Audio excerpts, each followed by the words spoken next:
Hello बच्चों, let us read the question. The question says a rocket is fired vertically from the surface of the earth with a speed v.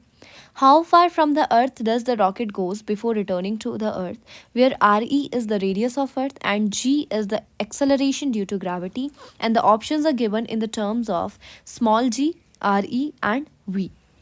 So the key concept involved in this question is the law of conservation of energy. देखो ऐसे questions में हम लगाते हैं energy conservation का part. Suppose ये हमारी अर्थ है, ठीक है, इसका रेडियस दिया गया है आर ई और मास दिया गया है एम ई, ठीक है, ये रहा रेडियस आर ई. सपोज कोई रॉकेट यहाँ से फायर किया गया वी वेलोसिटी के साथ और वो एक हाइट एच तक पहुँचता है, ठीक है, before reaching to the earth के पास रिटर्न होने से पहले वो एच हाइट तक पहुँचता है. यानी मैं कह सकती हूँ अर्थ के सेंटर से यहाँ तक की टोटल हाइट हो गई are E plus H, right.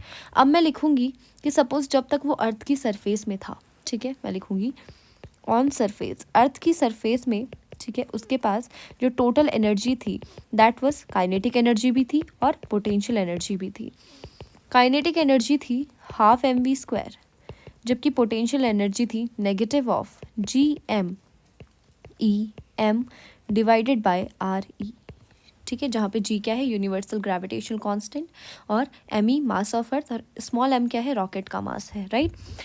अब मैं कहती हूँ कि जब वो एट हाइट एच जब वो हाइट एच पे पहुँचा तो उसके पास टोटल एनर्जी कितनी हो गई होगी, उसके पास टोटल एनर्जी हो गई होगी minus G M E M divided by 2 R E plus H, ठीक है. ये माइनस साइन क्या दिखा रहा है कि ये एक बाउंडेड सिस्टम है, ठीक है, ये एक बाउंडेड सिस्टम है. तो मैं कहूँगी by law of conservation of energy, जितनी पहले एनर्जी रही होगी, ठीक है, उतनी ही बाद में एनर्जी रही होगी.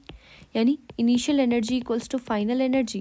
यानी मैं लिख सकती हूँ half M V square minus G M E M divided by R E is equals to minus G M E M divided by 2 R E plus H, जहाँ स्मॉल एम से स्मॉल एम तीनों जगह से cancel हो जाएगा और मैं यहाँ से हाफ वी स्क्वायर और इसको मैं इधर लेके जाऊँगी, ठीक है, इस टर्म को, तो it will be G M E divided by R E minus G M E divided by 2 R E plus H, right. अब देखो यहाँ से हम क्या करेंगे, यहाँ से हमें किस टर्म में देना है आंसर, हमें स्मॉल जी के टर्म में देना है. तो मैं कहती हूँ कि small G is equals to G M E divided by R E का स्क्वायर, ठीक है, यही होती है value G M E divided by R E का स्क्वायर, यही जी का वैल्यू होता है. तो यहाँ से मैं लिख सकती हूँ half V square is equals to G R E square. देखो यहाँ से जी एम ई की वैल्यू निकालेंगे तो it will be G R E का square divided by R E minus G R E का square divided by R E plus H. यहाँ से तो एक आर कैंसिल हो जाएगा. तो यहाँ से जब मैं, ठीक है, लिखूँगी तो मैं ऐसे लिखूँगी, मैं यहाँ से जी आर ई को कॉमन ले रही हूँ and here it will B 1 minus, ठीक है, 1 minus R E divided by R E plus H. इसी को आगे जब मैं यहाँ सॉल्व करूँगी, ठीक है, तो it will be 1/2 V square equals to G R E divided H upon R E plus H. LCM लेके, ठीक है, R E minus R E हो जाएगा 0 और ऊपर सिर्फ और सिर्फ बचेगा एच, ठीक है. अब यहाँ से मैं लिख सकती हूँ कि वी स्क्वायर क्रॉस मल्टीप्लाई करेंगे R E plus H equals to 2 G R E H. यहाँ से मैं लिख सकती हूँ वी स्क्वायर आर ई और वी स्क्वायर एच को मैं दूसरे साइड ले जाऊँ तो 2 G R E H minus V square H, ठीक है.